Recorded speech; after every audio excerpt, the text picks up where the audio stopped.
오늘은 2025년 7월 27일 주일 저녁 가정예배로 모였습니다. 이 시간 하나님 앞에 정성껏 예배드리겠습니다. 찬송가 545장 부르시겠습니다.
오늘 우리에게 주신 하나님의 말씀은 민수기 13장 17절에서 20절 말씀입니다.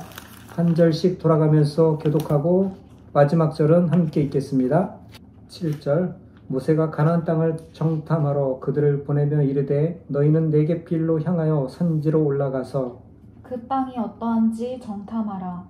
곧 그 땅 거민이 강한지 약한지 많은지 적은지와 그들이 사는 땅이 좋은지 나쁜지와 사는 성읍이 진영인지 산성인지와 함께 읽겠습니다. 토지가 비옥한지 메마른지 나무가 있는지 없는지를 탐지하라. 담대하라. 또 그 땅의 실과를 가져오라 하니 그때는 포도가 처음 이를 즈음이었더라. 아멘.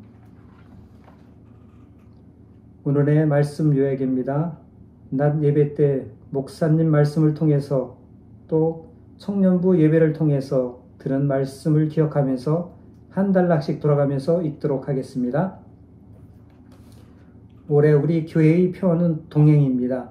동행은 주종의 관계가 아니라 함께 걸어감을 말하는 단어입니다. 동상이몽은 그와는 반대로 같은 곳에 있으나 다른 뜻을 품고 있다는 의미를 가진 단어입니다. 오늘 우리는 하나님과 동행하고 계십니까? 아니면 같은 곳에 있어도 다른 뜻을 품고 있는 동상이몽의 상태입니까?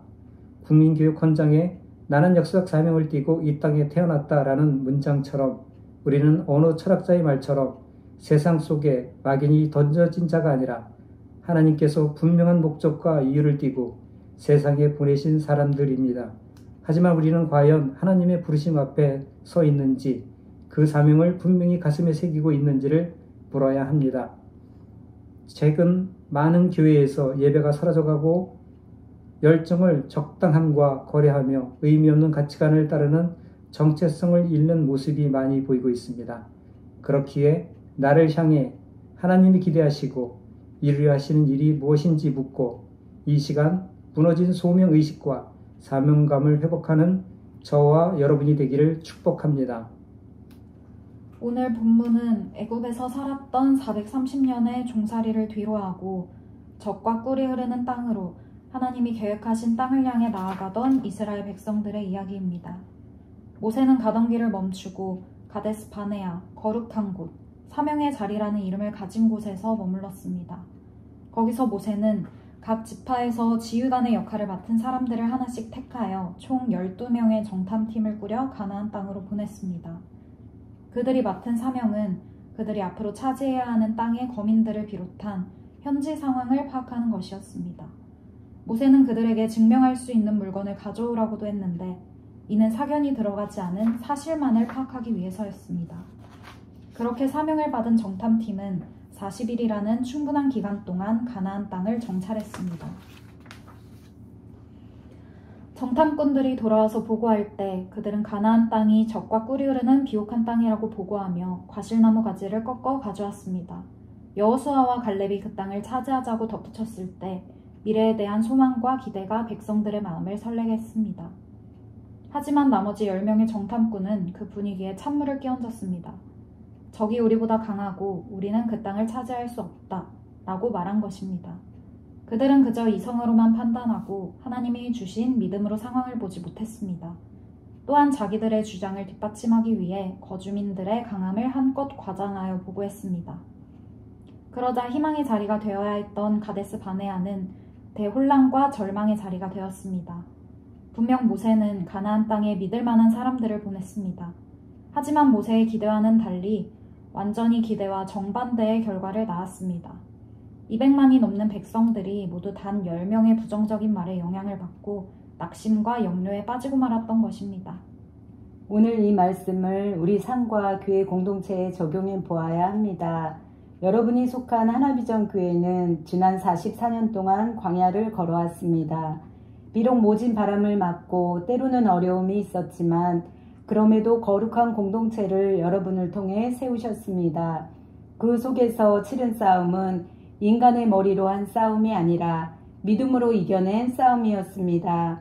비록 지금 우리가 처한 상황이 광야처럼 미래를 기대하기 어려운 상황이라 하더라도 우리는 지금 이곳에 우리에게 주신 하나님의 뜻이 무엇인지, 내가 받은 사명이 무엇인지를 떠올려야 합니다. 우리 모두는 하나님의 뜻 가운데 함께 나아가는 신앙 공동체이며 하나님의 계획 가운데 살아가는 사람들입니다. 그런 우리들 가운데 필요한 언어는 불신이 아니라 믿음입니다. 공동체를 허무는 부정적인 말이 아니라 하나님의 이끄심을 확신하고 공동체의 문을 여는 소망과 믿음의 말이 우리에게 필요합니다. 하나님께서 우리의 말을 듣고 계십니다. 우리에게서 나올 말을 기대하고 계십니다. 갈렙과 여호수아가 믿음으로 고백하고 하나님께서 주신 비전을 꿈꿨을 때 하나님께서는 결국 그들을 승리로 인도하셨음을 기억하십시오. 하나님은 이미 우리에게 승리를 주셨습니다. 그 승리의 시나리오로 인도함을 받아 거룩하게 세워지기를 축복합니다. 말씀 적용 시간입니다. 첫 번째 질문입니다. 하나님께서 우리를 세상에 보내시며 주신 사명이 무엇인지 나누어 봅시다.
두 번째 질문입니다. 우리는 언어의 믿음의 언어, 세우는 말이 세워지려면 무엇을 해야 할지 나누어 봅시다.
일상 나눔 시간입니다. 한 주간 기도 제목을 나누고 함께 기도하는 시간을 갖겠습니다.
축복기도 시간입니다. 부모님이 자녀를 위해 머리에 손을 얹고 축복기도 합니다.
주기도문으로 가정예배를 마칩니다.